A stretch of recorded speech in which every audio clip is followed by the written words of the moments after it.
decision on abortion. The court today striking down a Louisiana state law that required doctors performing abortions to have admitting privileges at a nearby hospital. Clinics like Hope Medical in Shreveport, Louisiana, one of just 3 abortion providers in the state, said it was near impossible for their doctors to meet that requirement. It is highly possible that all but one, if not all, clinics will close in Louisiana. Justice Stephen Breyer and the court's liberal justices agreed, saying the potential closure of clinics would create a substantial obstacle for women. State officials said the regulation was meant to protect women's health, even though hospitalization after an abortion is rare. The justices concluded there is no significant health benefit from the law. When you have a procedure that is already extremely safe, when it is difficult and time-consuming to get admitting privileges, it makes no sense to require only doctors who do this kind of work to have admitting privileges. And states like Louisiana have failed to show that there's any evidence or any need for doctors to have admitting privileges. The Louisiana law is nearly identical to a Texas law struck down by the Supreme Court in 2016. Since then, President Trump added Brett Kavanaugh and Neil Gorsuch to the bench, raising hopes among conservatives that the outcome in this case might be different. And you look at the Supreme Court, they're pro-life. But in an extraordinary move, Chief Justice John Roberts, who dissented in the Texas case and opposes abortion, said the Louisiana law violates the court's precedent, writing, Louisiana imposes a burden on access to abortion just as severe as that imposed by the Texas law for the same reasons. Therefore, Louisiana's law cannot stand.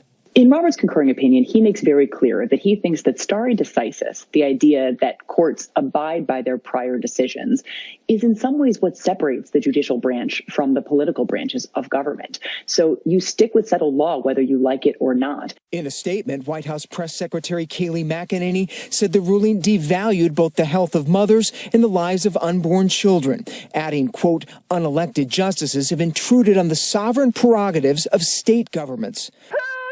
Since President Trump took office, there's been a wave of state attempts to restrict abortion, including 25 laws passed last year alone to ban all or most abortions. None have taken effect.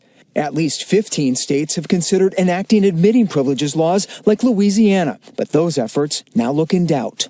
Well, it's a huge relief today that, to begin with, the clinics in Louisiana will stay open. Yes, the access to abortion has been affirmed by the Supreme Court.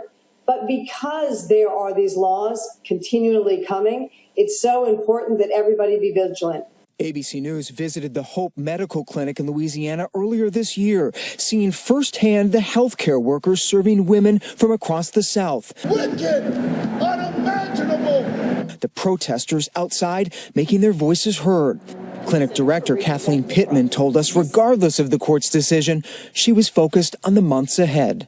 What we need to do is concentrate on the here and now, take care of the patients that are currently in our care and make sure they have everything they need and really hope for the best. And Devin Dwyer joins us now live. Devin, you mentioned that wave of state laws since President Trump took office seeking to restrict abortion. What impact does today's decision have on those laws and any other cases on restricting abortion that could make their way to the Supreme Court?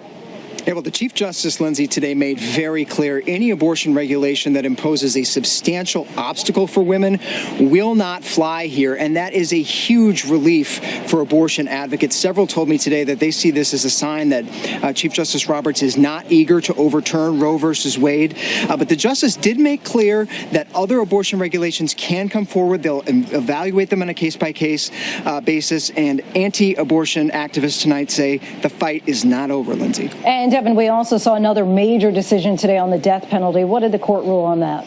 Yeah, the federal government has not executed someone in 17 years. There are 60 federal death row inmates in this country. The president says he wants to fast track those executions, get them going.